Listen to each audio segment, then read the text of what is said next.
Hi folks, it's Keith Beardsley, VE3SVQ, once in a while VA3KEI, depends on what I'm doing. I'm trying QRP or trying some Morse, which I do once in a while, but the VA3KEI call is not heard that much out there. It's usually VE3SVQ.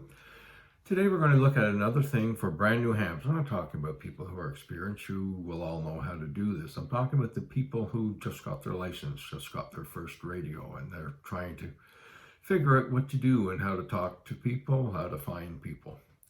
So really it's going to be two parts. This part is on what I call Hunt and Peck. Some people call it Hunt and Pounce. Any number of descriptions for it, but really what it boils down to is starting at one end of the band and working your way up to the other end of the band, stopping along the way when you hear people talking or you hear a signal that might be interesting.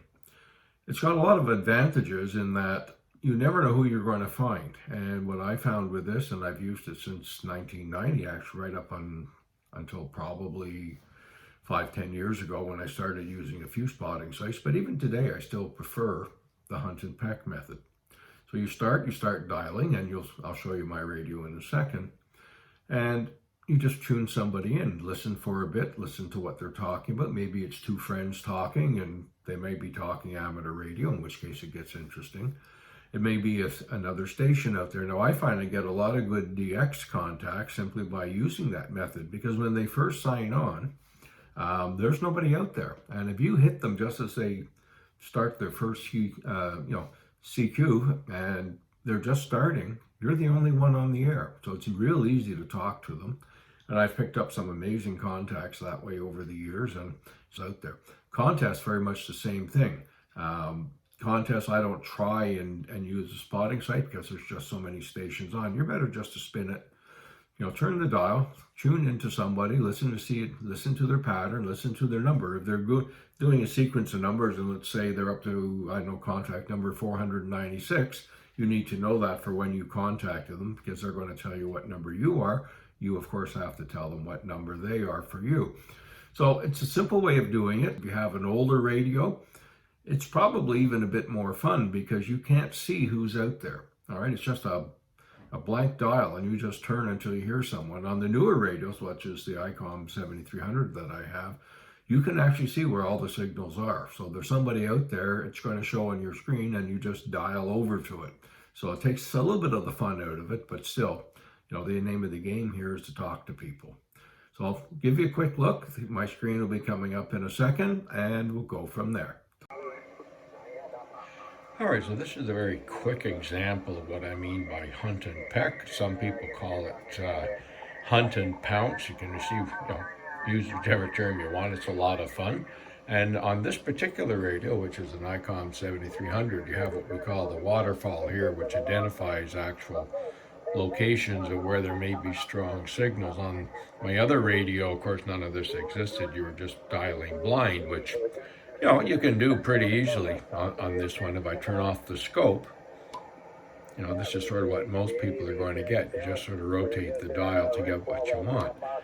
But on this one with the scope, it's pretty easy actually. You just sort of scroll over it. There's someone there that could possibly be a signal. In this case, it's not. And you just look for wherever there's somebody in there. So not at the moment, but you can hear them come in. And again, you just scroll. You can just scroll across the dial, pick up whatever you want. As an example, I know today one of the nets is on. Now there's one in there. And you listen. Maybe it's someone talking interesting stuff about antennas or about their radios, or maybe it's a net that you can join, or in some cases it's going to be someone calling for a park. It could be a foreign country. You never know. So that's really very, very simple. That's the most simple explanation of Hunt and Peck. Just search around. And as an example, I know there's a net up here at around 250. Let's just go up a little bit higher here.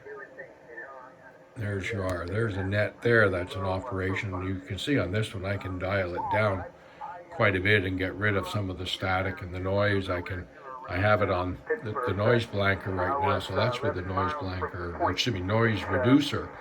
That's with the noise reducer off.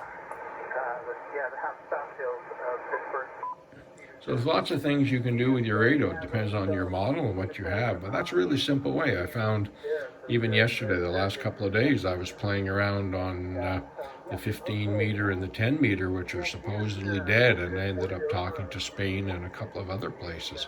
So you never know. So that's what I mean when I'm talking about hunt and peck, or like I say, some people call it hunt and pounce. So there you go. That's your example of, hunt and peck, hunt and pounce, whatever you want to do. I mean, try it and use it. It's a lot of fun. My HW101, the old radio, that was the only way of doing it. My Kenwood 430S, the only way to do it. The ICOM, like I said, I've got a few advantages, and some of the newer radios, that's basically what most of you are going to start with. Most new amateurs are going to start with a second-hand piece of equipment. Absolutely nothing wrong with doing it that way. So there you go, Keith Beardsley of the Shaky VE3SVQ, wishing you all a great day.